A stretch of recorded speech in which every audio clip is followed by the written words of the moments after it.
Je viens d'un pays qui a la plus grande population musulmane au monde, 56 millions de musulmans. Le seul pays au monde à avoir une telle population musulmane est le Nigeria. L'Égypte vient ensuite, avec plus de 36 millions de musulmans. Et vous savez tous qu'en Libye, il n'y a que 4 millions de musulmans. J'espère que vous le savez, la Libye est composée de 4 millions de personnes, pas 40, pas 14, juste 4. Mais pourquoi n'y a-t-il pas de conflit entre musulmans et chrétiens au Nigeria? L'Évangile. Dites-le tous avec moi, l'Évangile. J'ai appris très tôt à éteindre les doutes enflammés de l'ennemi, gloire à Dieu. J'ai appris très tôt à dire aux lions de se taire, pour que nous puissions rester ensemble dans la même pièce. Quelle est la méthode de Dieu? Quelle est la méthode divine? Ce que tu lis sur la terre sera lié dans les cieux. Ce que tu délies sur la terre sera délié dans les cieux. J'ai fait des recherches dans la Bible pendant 17 ans, pasteur Collins Baker. Tu m'écoutes? Pendant 17 ans, j'ai étudié la Bible. Chaque homme dans la Bible qui a accompli un miracle ne l'avait jamais appris à l'avance. Chaque homme et chaque femme que Dieu a utilisé dans la Bible, y compris la prostituée que les Israélites ont rencontrée, Rahab, n'avait jamais appris ce qu'était un miracle. Elle a simplement dit, « Quand vous viendrez et que vous prendrez notre terre, épargnez ma maison. Faites de ma maison un lieu de miracle. » Le mur de Jéricho tombera, mais la maison où Rahab et sa famille vivent doit rester debout. Elle ne l'avait jamais appris avant. Elle l'a déclaré, et cela s'est réalisé. Josué est arrivé sur le champ de bataille et a dit, « Soleil, arrête-toi. Lune, arrête-toi. » Il n'avait jamais vu quelqu'un faire cela avant. Il a essayé, et la Bible dit, « Le soleil s'arrêta et la lune s'arrêta. » Personne n'a dit à Josué comment faire. Il n'est pas allé dans une école biblique de pratique élémentaire. Gloire à Dieu. Chaque homme et chaque femme ayant accompli un miracle dans la Bible l'ont tenté et ça a marché. Alors ce soir, je vais parler de ce sujet. Faites venir votre miracle en le déclarant. Déclarez l'existence de votre miracle. Gloire à Dieu. Que les miracles cachés soient révélés. Que tout ce dont vous avez besoin dans la vie devienne un miracle par votre parole. Que la guérison se produise par votre parole. Que vos finances soient pourvues par votre parole. J'ai choisi environ 7 hommes dans la Bible qui ont parlé, et quelque chose s'est passé. Et je commence par Dieu. Il y a quelques années, Dieu m'a réveillé et m'a dit, « Toi, tu te plains de tes problèmes. Vous les pasteurs, vous parlez de vos problèmes. Moi aussi, j'ai eu des problèmes. » Je lui ai dit, « Toi aussi, Seigneur ?» Il a dit, « Oui, mais tu peux utiliser ma méthode. » La Bible dit dans Genèse chapitre 1, verset 1, « Au commencement, Dieu créa les cieux et la terre. » Personne n'a aidé Dieu à créer quoi que ce soit. Dieu le Père, Dieu le Fils, Dieu le Saint-Esprit. Et je sais que certains d'entre vous ne croient pas en la Trinité, mais moi, j'y crois. Vous pouvez croire en un seul Dieu, mais moi, je crois en 3, le Père, le Fils et le Saint-Esprit. Je ne suis pas de ceux qui baptisent uniquement au nom de Jésus. Je ne dis pas que c'est mal, mais ce n'est pas ma voie. Si nous avons tort, Dieu nous corrigera au jour du jugement. Mais moi, je crois que lorsque Dieu a dit « Faisons l'homme », il parlait à quelqu'un. Et Jésus a dit « Baptisez-les au nom du Père, du Fils et du Saint-Esprit ». Ce n'est pas parce que vous baptisez seulement au nom de Jésus que vous n'irez pas au ciel si vous restez en Christ. Mais moi, je ne peux pas ignorer 2 sur 3. C'est ma foi. Dieu créa les cieux et la terre. Verset 2. La terre était informe et vide. Comment Dieu peut-il créer quelque chose d'informe et de vide? Avez-vous réfléchi à cela? Dieu m'a réveillé et m'a dit, quelque chose s'est passé après la création. Le diable est descendu, il a étendu ses ailes sur la planète entière, et tout est resté figé. Rien ne bougeait. Tout était figé pendant des années. La terre était informe, vide, et les ténèbres couvraient la surface de l'abîme. Puis, l'Esprit de Dieu planait au-dessus des eaux. Puis vient le verset 3, et Dieu dit, tout le monde. Avant que Dieu ne parle, rien ne bougeait.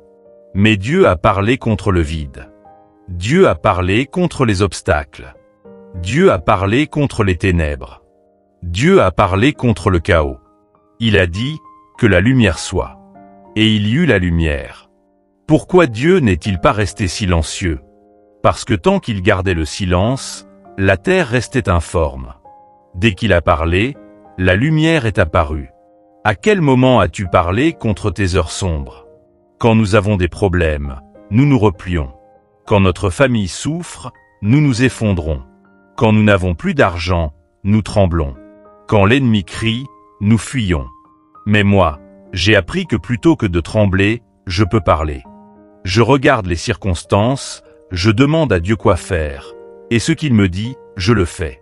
Dieu a dit, que la lumière soit et la lumière fut. Dieu n'a plus jamais gardé le silence depuis. Quand tu ne sais pas parler, tu deviens muet. Et quand tu es muet, tu deviens stupide, peu importe ton âge. J'ai un fils de 13 ans, il mesure 1,75 m. Nous n'avons pas eu d'enfant tôt, donc il a dû grandir vite. Quand il te regarde, il peut discerner si tu es sage ou stupide. Dieu lui a donné l'esprit de discernement.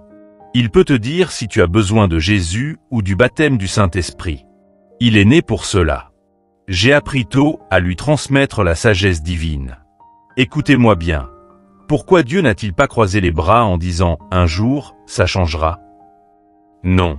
Quand tu as un problème et que tu ne parles pas, le problème reste. J'ai appris il y a 26 ans que je peux imposer les mains aux malades, et ils seront guéris. Donc si une douleur vient dans mon corps et que personne n'est proche, je ne cherche pas de médecin, je pose les mains sur moi-même, et je déclare la guérison au nom de Jésus. C'est pour cela que je suis en bonne santé 365 jours par an. Dieu déteste les ténèbres. Quand tu es dans les œuvres des ténèbres, tu vis dans la peur. Mais quand tu es dans la lumière comme il est dans la lumière, tu ne crains aucun mal. Si Dieu s'intéressait aux ténèbres, Jésus aurait été appelé les ténèbres du monde. Mais non, Jésus est la lumière du monde. C'est pourquoi je refuse qu'on m'appelle homme noir. Je suis fait à l'image de Dieu. Maintenant, prenons l'exemple de David. Il est arrivé sur le champ de bataille, et Goliath criait « Donnez-moi un homme pour se battre avec moi ». Toute l'armée de Dieu reculait. Ils avaient peur. Mais David, un simple garçon venu apporter de la nourriture, n'est pas venu avec des armes. Il est venu avec 3 choses. Son Dieu invisible. Sa foi invisible. Et sa bouche visible. Il a dit à Goliath, « Tu es un insensé. » Et les gens lui ont dit de se taire. Mais David a parlé et Goliath est tombé quand David a parlé, pas seulement quand il a lancé la pierre. Tous les démons dans ton corps, toute maladie, toute douleur meurt quand tu commences à parler.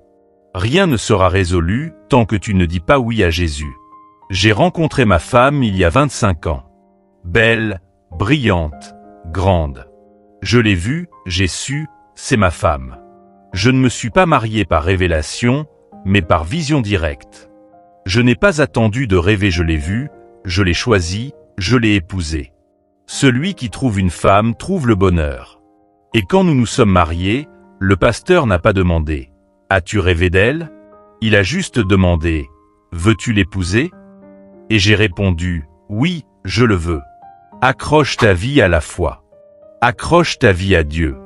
Accroche ta vie à la confiance. Dis avec ta bouche « Goliath, tombe. Cancer, tombe.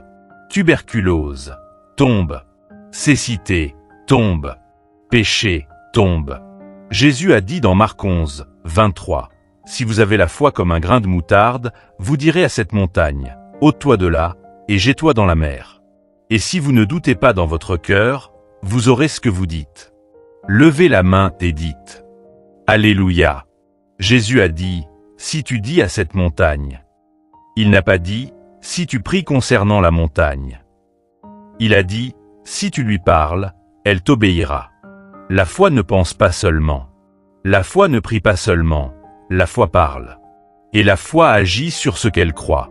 Dieu m'a dit une fois, « Mon peuple prie beaucoup, mais il ne parle pas assez. » Et quand ils parlent mal. Ils disent « Je ne sais pas si ça marchera ». Ils disent « Je ne suis pas sûr que Dieu me guérira ». Je veux que mon peuple parle avec foi. Je veux qu'il parle avec autorité. Je veux qu'il parle comme moi, Dieu. Il m'a dit « J'ai parlé à l'obscurité, et la lumière est venue. J'ai parlé au chaos, et l'ordre est venu. J'ai parlé au vide, et la création est apparue. Je veux que tu fasses pareil. » C'est pour cela que je dis à mes enfants, vous êtes bénis, vous êtes forts, vous êtes intelligents, vous êtes appelés.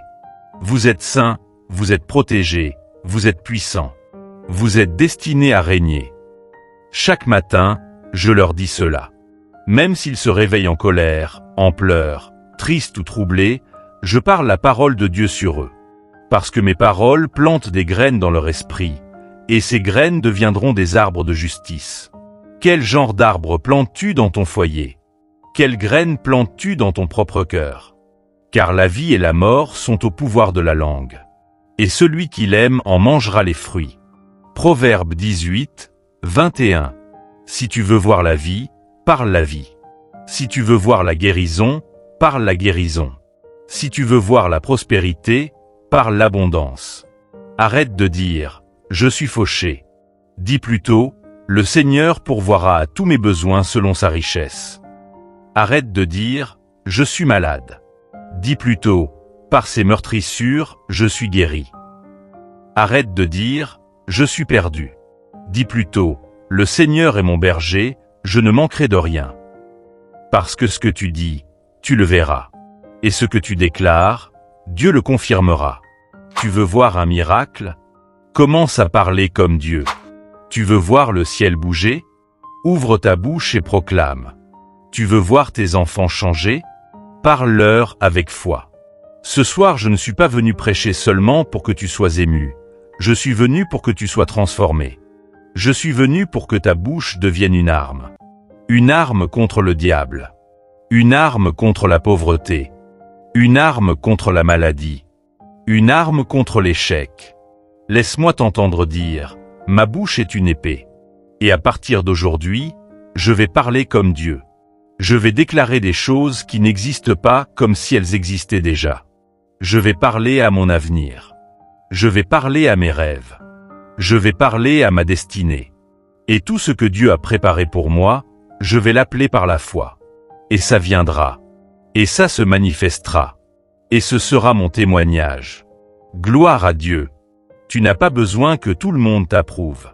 Tu n'as pas besoin que tout le monde t'aime. Tu n'as même pas besoin que tout le monde comprenne ce que Dieu t'a dit.